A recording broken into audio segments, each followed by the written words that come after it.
The date is June 11th, 2015. The location is the Yankee Air Museum in Belleville, Michigan. The time is 3:01. Today, the person being interviewed is John Foreman. The veteran was born January 5th, 1926. He served as a quartermaster during World War II. Their interview will be conducted by Kimberly Wine. This interview is being brought to you by the generosity of the Ford Motor Company and is being conducted on behalf of the Oral History Department at the Yankee Air Museum in Belleville, Michigan.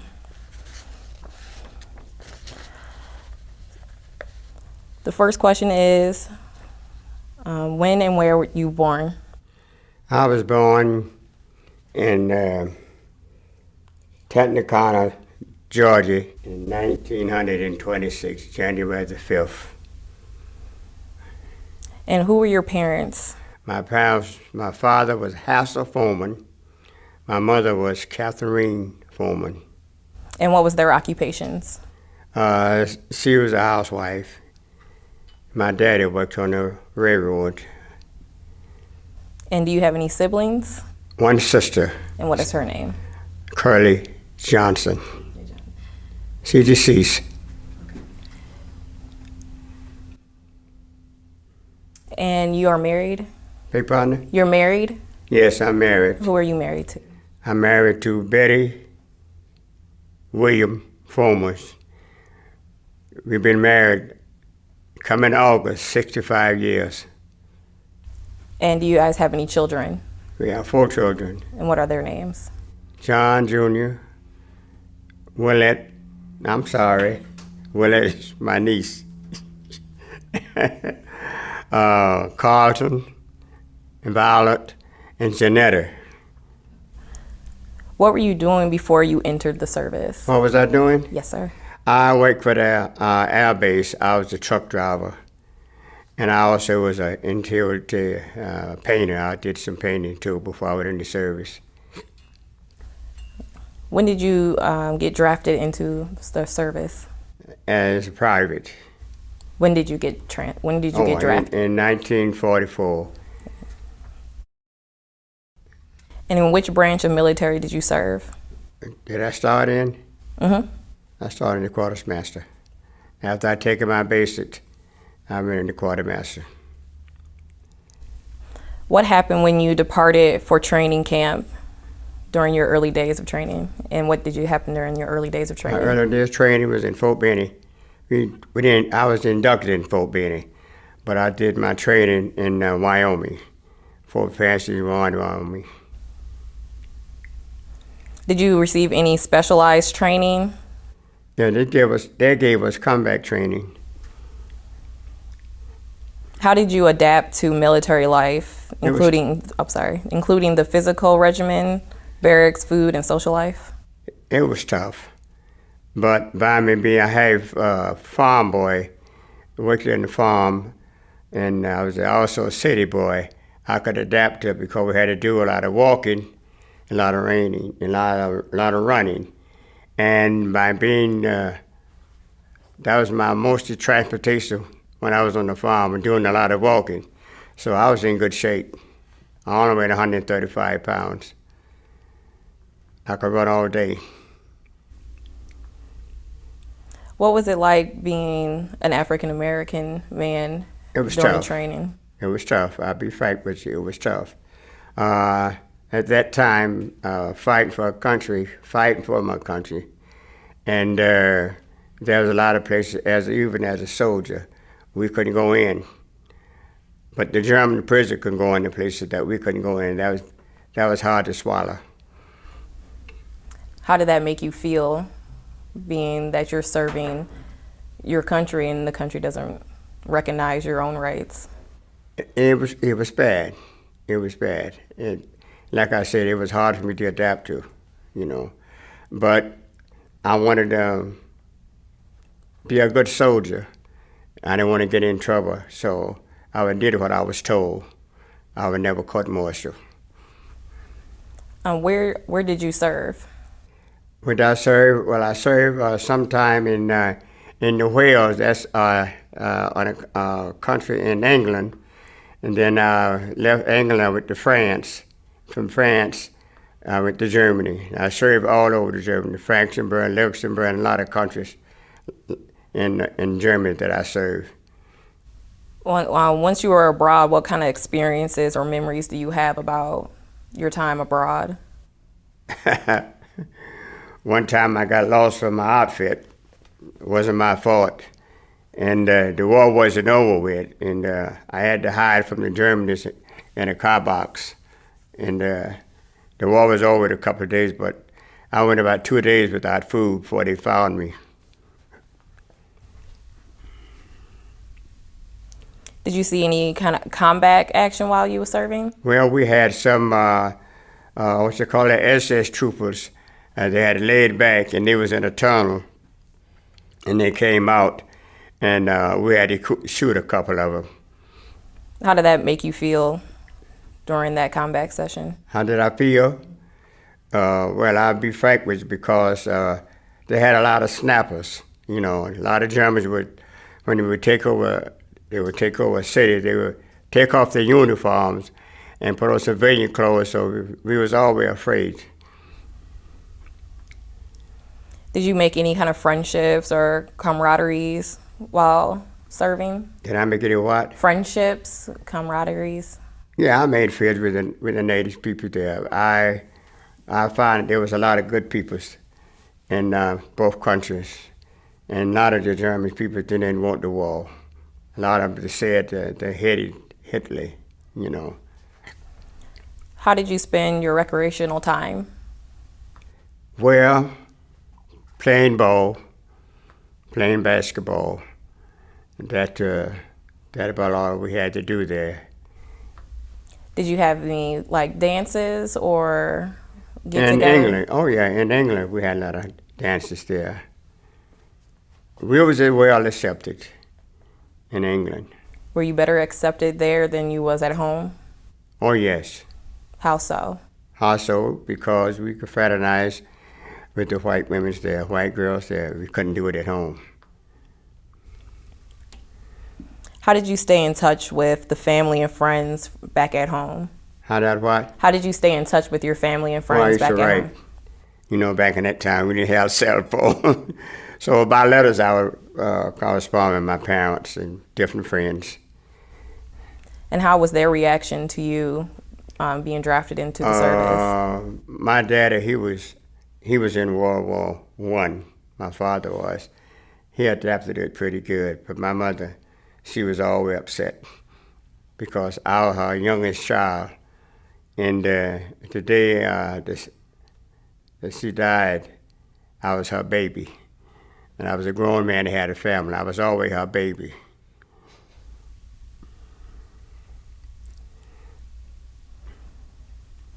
What were some of the things that you guys would do while on base? Did you guys play games or? Yeah, a lot of guys played games, and a lot of guys played cards, a lot of guys shoot dice. I was afraid I'd lose my money. I never could do it because I was only making $21 a month.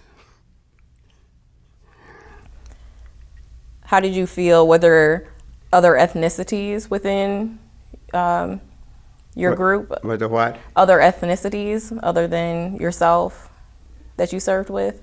Well, we had, we used to have programs. Guys would get out and perform, you know what I mean? And we would dance and whatnot, you know. A lot of the German girls would come to our camp and we would dance with them. And the same thing when we got in the Philippine island.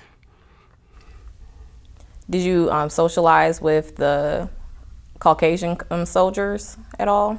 Oh, yes, we had. How was that relationship? It depended with some, just like it was in America, you know what I mean? Some we could socialize with and some we didn't, you know. And I found out too that it wasn't just all the Southerners that didn't like us, you know. It was some of the Northern soldiers that didn't like us, you know. But I found in both cases that was good, that was bad, you know. Where were you when the war ended? I was in Germany. And when the war was in Germany, I was in Germany. How did you return home? On the train. And how was that experience? Well, after I left Germany, I went to the Philippine Islands. And I stayed there for about 6 months. And then from there, we came back on the boat, back to California. And then we got on a train, and it dropped us off in Atlanta. That's where I was discharged at, in Atlanta. How was that? How was the ride home on the boat and on the train? And Well, it was pretty good. I was coming home. I was alive. So, how were you received by your family and the community that you lived in? oh, I was a hero. You know, I don't consider myself a hero, but a lot of my mate friends didn't come back, and they were glad to see me. I was well accepted. Yeah. How was it? How was it?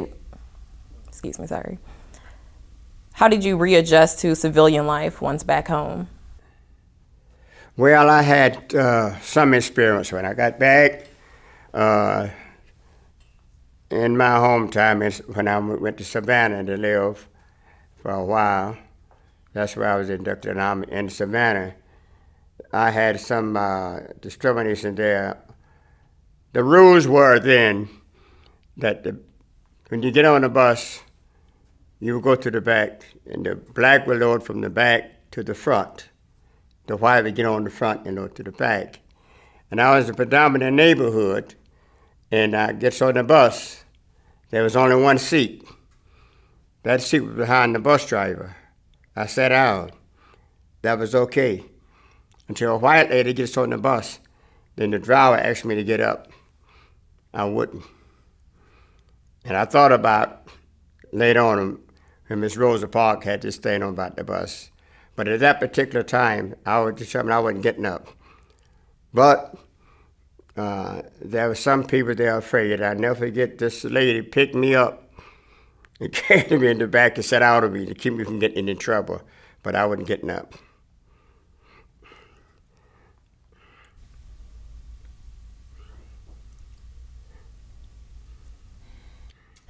Are you a member of any veteran organizations? Yes, I'm in.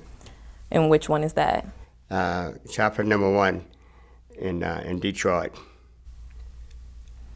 And do you have a lot of veterans within that? Do I ever want? Is there a lot of veterans in that organization? Yeah, it's pretty good. It's pretty good. I'm a lifetime member there now. What kind of stuff do you guys do at that organization? We have recreation there, and then we have a center there that we have parties, whatnot, and then we serve meals on Friday, fish fries. And then they try to help us, those that are disability, try to help them get some aid from the government. They try to assist us.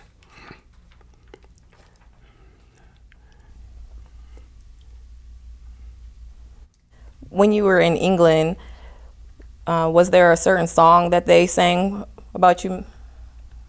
Chocolate Soldier from the USA. They used to sing a song, says, Chocolate Soldier from the USA. They used to call us lazy in Harlem. Lazy, good for nothing all day. But now they are proud of him in Harlem. Chocolate Soldier from the USA. And what was it like on working with Patton's army, General Patton's army? Tough. It was tough. Everybody hated him. Did you ever meet him? I met him. He came in our camp. He came out, hit me in the chest. I thought I was going to faint.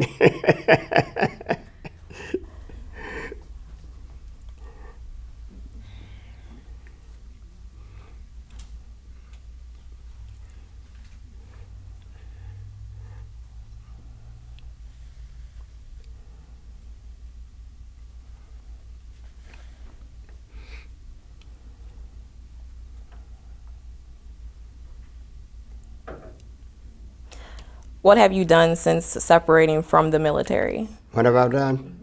Worked. What were the different kind of jobs you had? Yeah, well, I came back and I went back to interior decoration in Georgia. I was painting down there. And then I got a better job working in the factory at a paper mill. And for about 2 years after I got out of service. And then after I got out, when I left there, I came to Detroit in 1948. And when I came here, I started doing construction work, doing labor work. And I tried to get on as a bricklayer, but it was hard for me to do it. So I finally got on as a cement finisher. And that's what I did until I retired from Ford in 1989. But I worked for all the general contractors in Detroit before I went to Ford Motor Company as a cement finisher. How did your wartime experiences affect your life?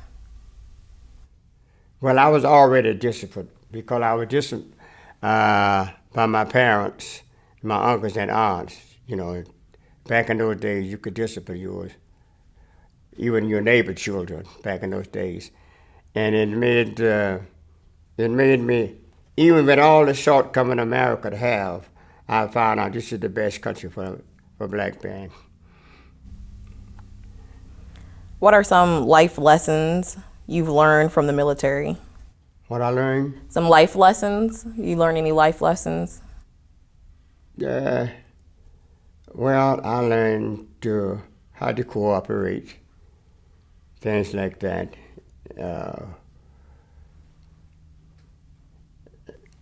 Some of those guys were just like my brothers. We learned to love one another like brothers. And whenever we would lose them, just like one of your family members, live close up.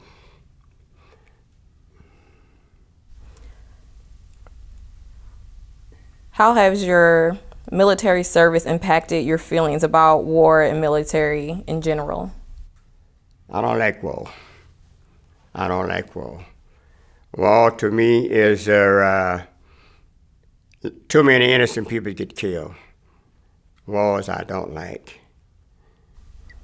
Do you believe that they're necessary? Well, World War II, I think, was necessary because Hitler wanted to rule the world.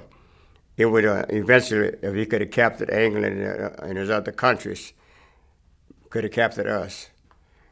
And but I think finally I looked at it, I think it was necessary. But the wars they're having now, no, it's not necessary. What message would you like to leave for future generations who will view/hear this interview? But I would, if my all young peoples, my young peoples, I try to encourage them to get an education. Either can get an education or get a trade. I didn't finish high school, but I got a trade, and that paid well. And above all, get some religion training. Know God for yourself. That's my message to the young peoples. Obey the parents, and parents set a good example for your children. Is there anything you feel like we haven't discussed that you would want to share? That's what? Is there anything that we haven't discussed that you would like to share about your experiences in World War II? I think that's about everything I can think of. I didn't like lines. Everything you're doing now, you had to line up. To go to the doctor, line up to sign the payroll, line up to get paid, line up to get the shots. Lines. So right now I hate lines.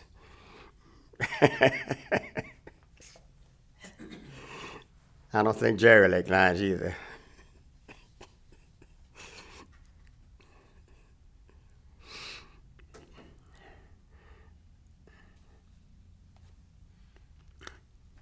And I would say this too. It would be nice if the young men should go in the Army for a while. It would teach them those that don't have discipline. It would teach them discipline. And you said you had discipline before you went into. Oh, what I had before I went in. But nowadays, a lot of the children don't have the training that I had. Going in service, well, I think it would help them. Help them or make them. That's my idea. Okay. I don't have any other questions for you, unless you have anything. Everything I could think of happened. After all, it's almost 70 years ago. Luckily, I know my name, you know. In a few days, I'll be 89. So, thank God I know what I do know. I can remember things, some things. And I like to say, what helped me down through the years, having a good wife, you know, that meant a lot to me. Kind of kept me on a straight line in my training from home. And how old were you when you guys got married? I was 24, she was 18.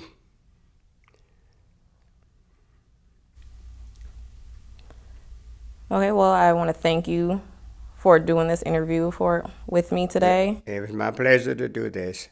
I hope it was everything that you. I hope I might be able to help some young people. I hope so too. Yes.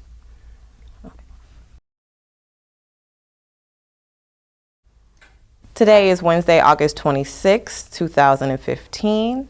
It is 10:15, and this is part 2 of the John Foreman interview. Now, Mr. Foreman, what was it like growing up in segregation America? Very difficult because I was born on a farm, and when I went to school, I had to walk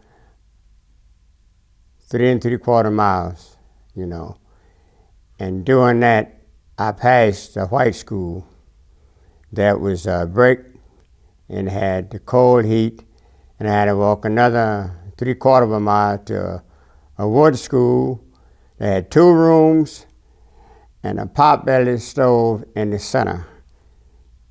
That was the first grade school. I had to walk 3 3/4 miles that every day, rain or shine. And then after I got to around about the 3rd grade, I went to another town to had another school. And that's the way it was in Georgia. And 1934, I went to stay with my father in Savannah, Georgia. And he had got a bonus from World War I. So he went into business. I went to stay with him for a while. And he and my mother were separated. So I stayed a while with my dad and I stayed a while with my mother. When I was with my mother, I was on the farm. And it was quite an experience. And the first job I got was 25 cents a day, working in the tobacco field, riding on top of a mule. And I was getting 25 cents a day. And when I got ready to go to school, I had enough money to buy my school clothes. And ever since then, I've been able to support myself. When I got up older and started doing construction work, I was working on a job which was mixed black and white. And the white would get more per hour than I was getting.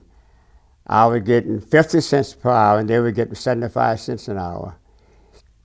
And naturally, there was no union, and so the boss could fire you anytime and get ready, you know. And I had an experience one time. I went in a little town to visit my friend, and that Sunday morning, I was going down to catch the bus to go back to my mother's house. And the police came up and asked us where we was going. We was going, my buddy told him that we was going to the bus station. And he asked me something. I forgot what it was, and I said no. He said, "What you say, boy?" I said no. I think he asked me, did I stay there, and I said no. He said, "What you say?" I said no. He said, "Get in this car, I'm gonna take you to jail." You know why? Our supporter said, "No, sir." But I didn't. So they put us in jail. And before I got in the car, I never forget, it was a 35 Ford. Had 2 doors. My buddy got us in the back, and it was a hot August day, and I had a lot of hair on my head, and I had a straw hat. And I went to sit down in the front seat with him. He hit me in the head with a blackjack, you know. And so, taking me to jail. So driving down to the jailhouse, he said, "You pretty boy, what you pimp? Used to be in the cotton field working." And I say, "I live in Savannah, and I'm on vacation." He said, "Niggas don't have vacation up here." So he put me in the jail. Put my buddy in first. Then I went to get out. He sucker hit me again with the blackjack and pushed me in a little place in there. And when I went in there, I stumbled over a Coca-Cola bottle. He turned his back to go back to his car. I picked the Coca-Cola bottle up. I was going to hit him in the head and take his gun and empty it on him. But my buddy was larger than me, 6'6". Good thing the police didn't look around and see me. He probably would have shot and killed me. But my buddy wrestled the bottle away from me. I was 17 years old. So that saved me. Then when they had the court, I went before the judge. And he asked my name, I told him, and I told him where I live. He said, "Boy, you still in Georgia. You have to learn to respect white folks." I said, "I was taught in school to say yes and no to everybody." He said, "My mistake was, I was supposed to say yes, sir, and no, sir, no, ma'am to white folks." So that's my experience. I was 17 years old. And when I turned 18, they called me in to go be examined for the Army. I didn't think I was going to pass because I had some health issues and I had flat feet. But I went to Fort Benning, Georgia for the examination. They didn't pay no attention to that. They passed me flying colors. So, and I think it was in March that year, in 1944, I went in the Army. I was inducted at Fort Benning, Georgia. And there, I stayed there until I was shipped out into Cheyenne, Wyoming, Fort Francis, Warren, Wyoming. That's where I'd taken my basic training. And that way I had quite experience, you know. And then I left there, I went to Indian Time Gap, Pennsylvania. That was my first experience with snow. And I woke up one morning, we had went out for a bivouac, and it was in a sleeping bag. And I woke up, I had kicked myself out of the tent, and I was covered with snow. And I thought I was froze to death, but it wasn't. And that was my experience in Georgia. And then on New Year's Eve, Christmas Eve, I was shipped out to go overseas. And Camp Kim, New Jersey, I think it was. And we had a 14 ride in this ship going overseas. And I was in the USS George Washington, the biggest ship in the convoy at that time. And going over, we ran into a storm. And we had waves 50 and 60 feet high. And that the sickest I ever been in my life. I was seasick. I was so sick, I wanted to take my life. So this had us down in the hats, and I said, I can't stand this anymore. So I gets up to go upstairs to jump overboard, but when I did, I fell out. I couldn't do it. That was my experience. And it was a 14 days trip. And every so often, it was 100 ships in that convoy. And my ship was the biggest ship in the convoy. And every so often, the ship would change courses. Do it like this, like this, like this. Then I wound up in England. When we gets there, they shipped us to Bridge. That's a suburb of England, where the Welsh was, you know. And I stayed there for about 14 days, I think it was. I'll never forget, I slept in a barrack. And that was my first experience was sleeping on hay. Because in America, we have, where I came from, in the mattress, they had cotton. In England, they had hay in the pillowcases, in the pillows, and in the mattress, because they're taking all the cotton to make material for the soldiers, like parachutes or whatnot, you know. That was my experience in Palm Beach. And while I was there, they had a snowstorm. And I had to walk 3/4 of a mile to the barrack, from my barrack to the mess hall. Now in the barrack, what happened, I didn't know it then, we didn't have any heat. And I found out later, my finger was frostbitten. But that wasn't on my Army record. I didn't find that out till later on. Then when I left England, we was going over to the ship over to France. And they told us, prepared us, said, now boys, the ship last night didn't make it. And I never forget, they told us to put on our life preservers, to keep it on at all time. And we had a little light to put on in case the ship was torpedoed, we could pick us up out of the water. And we wound up in France. That's when it was. And I stayed there in France, and then we got our orders to move up into Germany. We were dead. Now our journey duty was being in the quartermaster. Our job was when the enemy would take over a city, it would be our job to secure it and hold it. So we did guard duty. And while I was in there, I met up with old Patton, John Patton. And he came into our outfit, and he checked us out with inspection. At that time, while I was on the ship, I had my 19th birthday. So when I was 19 years old, I weighed 135 pounds. I was nothing but bone, muscles, and blood. But I was very tough. So all the training that I had, I was prepared for it, because when I was in Georgia, my transportation was on feet, horses, mules, a wagon. Then later on, I got a bicycle. And that was my transportation, and when I was in Georgia. So the best thing that happened to me, I felt that I was treated wrong on kind of surrogation, you know. But looking back over my life, I found out in America is the best place in the world for a black person to promote himself. If you try in America, you can do practically anything you want.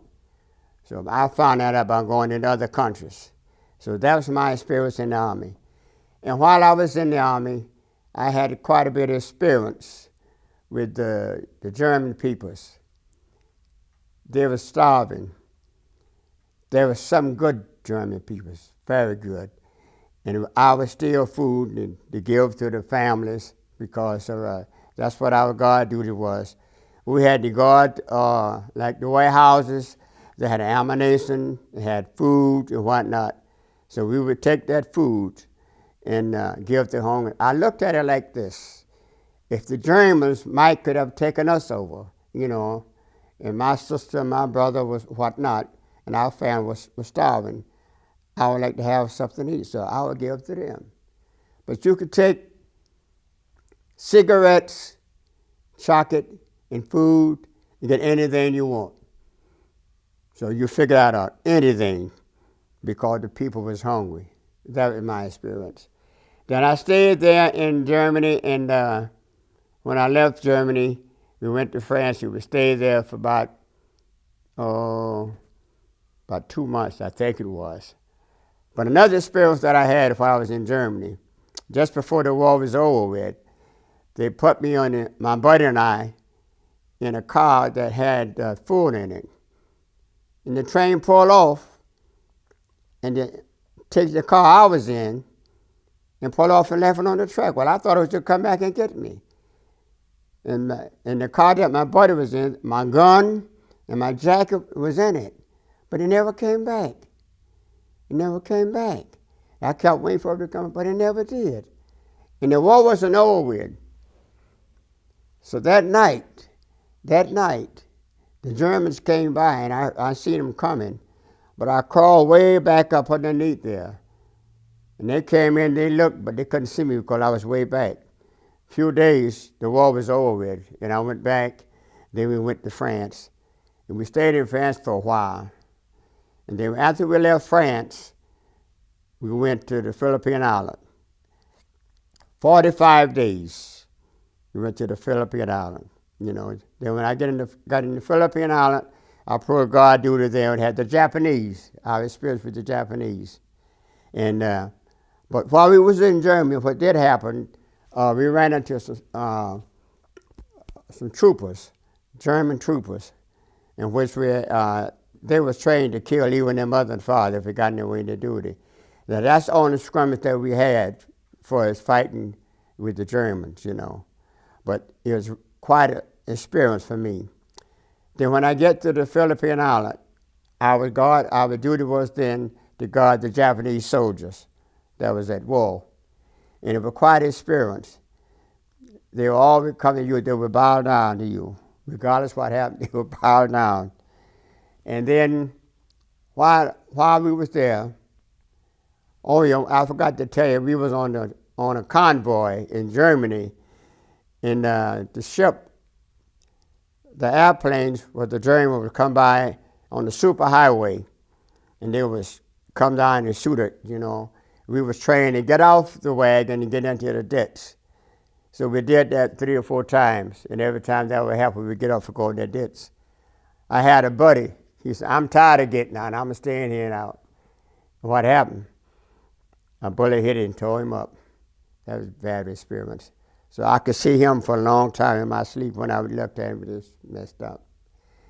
And I still have nightmares of that. Then when I got in the Philippine Island, another thing happened. A fella got shot. And I still have nightmares. I have nightmares now. It's so bad that the Germans were chasing me one time, and I was fighting back, almost hit my wife in the head. So she said, you got to do something about it. And I still have those dreams right now, the nightmares now. And then, while I was in the Philippine Island, I had quite an experience with the Filipinos. They was hungry too. And then we had while I was there, I played ball, and then I called myself prize fighting. I was weighing 135 pounds at lightweight. And that was my experience in the Philippine Island. When I left the Philippine Island, and I caught the USS George Washington, not George Washington, John Pope, another ship, and I wound up in California. That's where, in California, I left California, went back to Georgia, to Atlanta, and got my discharge. But it was quite an experience for me to be a black man, to be treated that I was, and had to go through the things that I was, that happened to me. So it was very something. So that was it. So I'm still having nightmares now for the things that happened to me when I was in the service. Well, that's all that I have for you today. It was just a part 2 from your last interview. Yes. I appreciate you coming in again to meet with me and to do this interview. And that's all that I have for you today. Yeah, thank you. Thanks for inviting me.